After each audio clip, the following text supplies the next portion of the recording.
Cage, Season 1, Episode number 5. Cinco, my guardian angel. What's in that bag? It's Friday night. I got a half pint. I got a half pint of Hennessy. I'm outside and it's tipping. I'm securing the bag. I decided to go to my car, my hoopty, because at the time I had two cars. I had the flashy car on the 20s, and I had the hoopty, the old celebrity. I decided to go and take a sip of my half pint, and my godson, who was watching but I didn't know, he's sitting on the back of the car. The trunk was facing the street. Turns around and says to me, "What's in that bag? What's in that bag?" This little guy, back then, his name was Fat Fat. And I first met Fat Fat at Larkham Village. I was dating his auntie.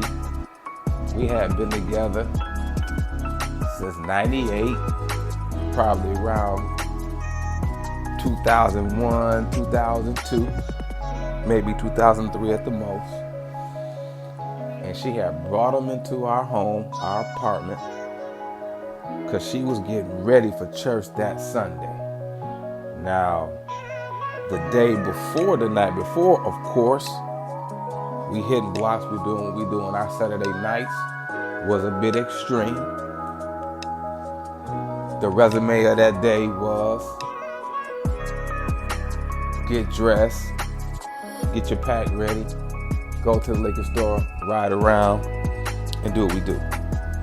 That night before, that Sunday, I knew we had drunk 1800 because 1800 Quavo tequila comes out of your pores the day after.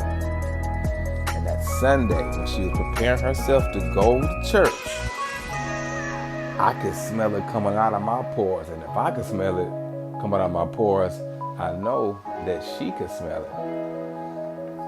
However, she had limited options at the time. She asked me to hold the baby. And I had never been introduced to this little guy, Fat Isaiah. And I can recall at the time that it would have been quite different for me to hold a baby, even though I found out as my purpose revealed itself why kids always gravitated towards me, hence why I work with youth now. But at that time, I could probably, safe to say that I was a little bit apprehensive. She gave me him in my arms, and I laid down and I put him on my chest. And as this young man rested on my chest, he got connected to my heart. And from that day forward, we always had a different type of bond and connection, which as his life unfolded, led his mom, my girlfriend at the time, sister, to ask me what I think about being his goddad, because his mom was going through some tragedy, some ups and downs, because somebody close to her had got murdered back then, and there was some instability there on her part, and she wanted to make sure that he would be taken care of if something was to happen to her, Lord forbid. But once she asked me, I went and I talked with my mentor, and I asked him about it, about what does being a goddad or godfather or godparent entail, and his response was, it's a great responsibility. So that led me to go internal and really ask the deeper questions, from the higher power or the creator. What is this, and what's my responsibility? And it took a while for me to come to the conclusion that I would be his goddad, but I had to go to him because he was of age at that time. Time had went on, he was no longer 6 to 8 months or 2 or 3, he was able to talk and comprehend, experience his conversations. He could have been about 8 or 9. And when I asked him, had his mom talked with him about me being this guy's dad, his response was yes. And I then asked him, well, what does that mean? Do you know what this means if I'm your god dad? And his response, in the squealiest of voices, the babiest of voices, that means that if my mom died, you gonna take care of me. And when he said that, it's a shockwave through my body and a shockwave through my life, because the true assessment was, and the question was, if this does happen, are you ready? The self-assessment and the question was that, and my response was no. And that let me know in my heart that I needed to get some things in order. I needed to accelerate and initiate and accelerate my growth process to make sure that I was in a position to take care of this young man. Thankfully, that never took place. And his mom has always been in his life, and his dad as well. But as a godparent, I played my part in imparting different wisdom, keys, and principles into his life, and being there supportive, and being there as a support, financially, and also when he had different events as he was little, we'd be in the audience making sure that he had that support. And also when he was little, he used to tear Walmart up. That seemed to be his spot. I remember us being in Walmart and him running around just having a good time. Fat, and never a bad child, which I don't believe there are any bad children.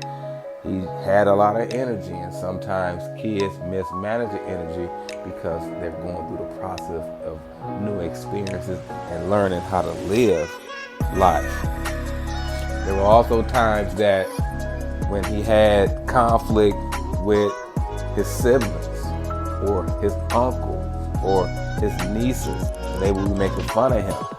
As a godparent, my responsibility was to coach him through those processes, ask questions, listen to him, talk with him, and build him up, and help him get the right interpretation about the experiences that was taking place in his life. I remember there being one major instance that I was almost taken out of his life, and that was on the back end of his auntie and I breaking up. We broke up because of my selfishness, and being in a relationship with a woman such as that who was faithful, and me being connected to the type of guys and environment I was connected with, I didn't appreciate her. I was ripping and running and gunning and sleeping and doing whatever I wanted to do. And in my mind, I was thinking that this person would always be there. But of course, that expectation is unrealistic. And she decided to do her. And when she decided to do her, it hurt me more as a man than I think it hurt her, if I could safely say that. But when we broke up, we didn't break up on bad terms.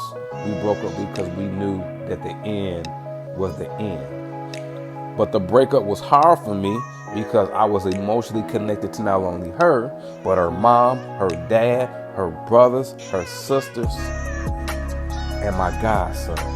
And I decided to take myself out of their life to get for time of healing and to disconnect with them totally. But that wasn't meant for me to take it upon myself.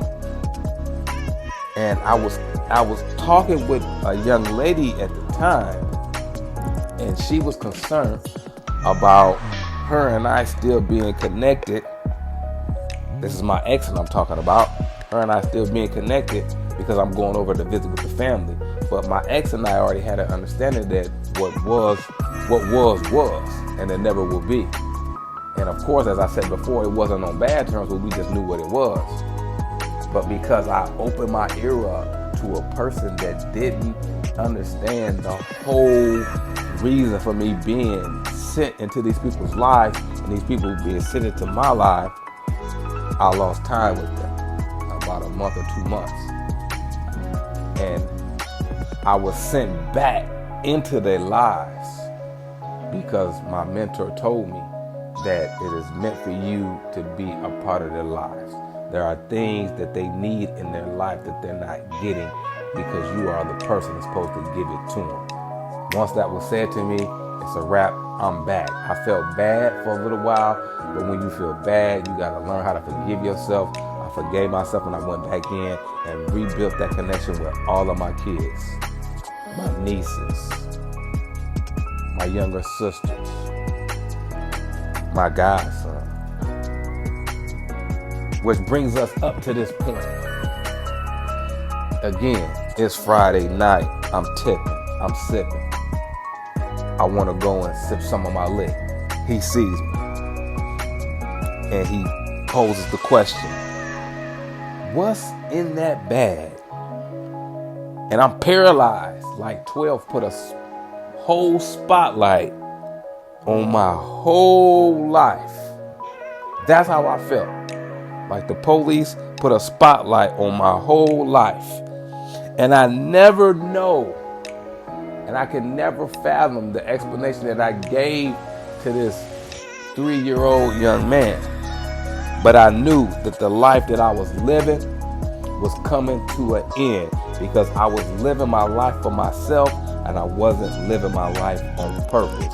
I was living my life to the degree where I was impacting people and I didn't know who I was impacting because I didn't know that they was watching me.